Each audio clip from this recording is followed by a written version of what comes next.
Assalamualaikum warahmatullahi wabarakatuh. Pada kesempatan kali ini, mari kita sama-sama membaca kalam Imam Ibnu Athaillah As-Sakandari di dalam kitabnya Al-Hikam. Alhamdulillah, salatu wassalamu ala Rasulillah wa ala alihi wa sahbihi wa man tabi'ahu wa mawalah. Ada beberapa kalimat hikmah yang terkandung dalam kitab Al-Hikam, tapi kita baca satu persatu setiap pertemuan. Pada pertemuan pertama ini, saya ingin membacakan kalam beliau, yaitu apa kata beliau, min alamatil i'timadi alal amali nuqsanur roja'i. Setengah dari tanda bahwa seorang itu bersandar pada kekuatan amal usahanya sendiri,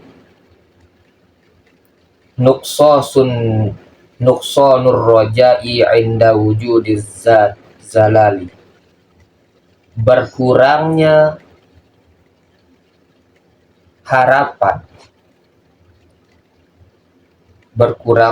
harapan terhadap karunia Allah ketika ia melakukan kesalahan. Ia ketika melakukan dosa kayaknya tuh bisa dia tebus dengan amalnya. Itu tanda orang bersandar pada amalnya sendiri. Nuqsanur roja'i inda wujudiz zalali, berkurangnya harapan untuk mengharap ampunan Allah. Ia merasa bahwa dirinya itu bisa nebus nih dengan amalnya. Ya udah, rasanya kurang dia meminta ampunan Allah. Dia merasa dengan sholatnya dia akan bisa menembus dosa-dosa. Padahal kalimat la ilaha illallah itu bukan hanya menafikan berhala atau yang dianggap Tuhan selain Allah. Sebagaimana kita tidak menyembah patung, menyembah berhala, sebagaimana kita tidak mempersekutukan Allah dengan mereka-mereka itu, jangan pula engkau sekutukan Allah dengan dirimu dan usahamu sendiri. Seperti itulah cara Imam Ibnu Athaillah menjelaskan bagaimana pentingnya menjaga akidah. Kita berkata, saya tidak mempersekutukan Allah dengan patung, tidak mempersekutukan Allah dengan berhala, tapi dia mempersekutukan Allah dengan usaha.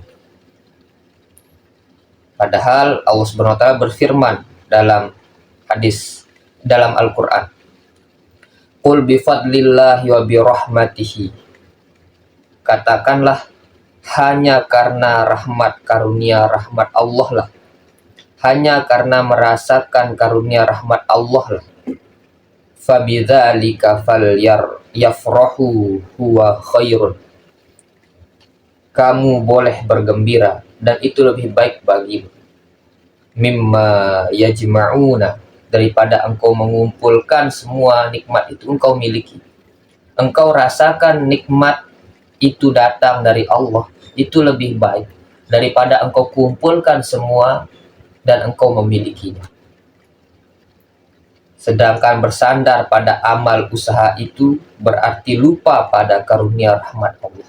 Seringkali kita seperti itu. Ini semua, rumah ini karena usahaku.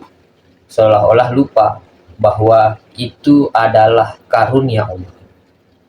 Maka inilah yang terjadi pula pada orang yang beribadah. Meskipun ibadah terlihat baik, terlihat luar biasa, terlihat taat, tapi ketika ada keakuan di dalam diri, disitulah Allah justru tidak suka. Sebagaimana yang dikatakan oleh iblis ketika diperintahkan sujud kepada Adam. Apa kata iblis? Ana khairun minhu, aku lebih baik daripada Adam. Juga telah terjadi pula pada seorang bernama Qarun. Apa kata Qarun diceritakan dalam Quran? Innama utituhu ala ilmin indi, semua kekayaanku ini, kata Qarun, karena ilmuku, karena usahaku. Ketika dia disuruh untuk berzakat oleh Nabi Musa, Tapi kata dia, innama utituhu ala ilmin indi. Ini dari. Maka itulah, apabila kita dilarang menyekutukan Allah dengan berhala, batu, kayu, pohon, binatang, manusia, maka jangan pernah engkau sekutukan pula Allah dengan usaha. Sedangkan kita harus bertauladan kepada sikapnya Nabi Sulaiman alaihi salam. Ketika ia mendapat nikmat dari Allah, apa kata beliau? Hada min fadli rabbi. Ini dari Tuhanku, ini karunia dari Tuhanku.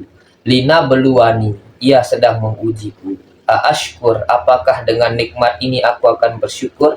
Am akfur, atau aku akan kufur, ingkar kepada nikmat Allah Subhanahu wa taala.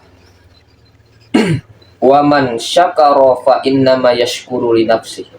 Siapa yang bersyukur itu untuk dirinya. Tidak akan bertambah kekuasaan Allah dengan syukur kita. Allah nggak butuh dengan syukur kita. Wa man kafaro, tapi siapa yang kufur, fa inna rabbi ghaniyun karim. Allah itu kaya, maha pemurah, maha mulia. Nggak butuh sebenarnya dengan syukur kita. Engkau tidak bersyukur seluruh dunia, wahai manusia, Allah tetap kaya, tetap pemurah. Tapi engkau bersyukur untuk dirimu sendiri. Waman syakara fa inna yashkuru li nafsihi. Demikianlah yang dijelaskan oleh Imam Ibnu Athaillah dalam kalam beliau yang pertama dalam kitab Al-Hikam ini. Dalam kitab Al-Hikam, kalimat-kalimat mutiara beliau. Semoga bermanfaat. Kita lanjutkan kalimat-kalimat beliau dalam pertemuan-pertemuan berikutnya. Semoga ini bisa membuat hati kita semakin tawaduk, sadar bahwa kita ini memang tidak luput dari karunia Allah Subhanahu wa taala. Assalamualaikum warahmatullahi wabarakatuh.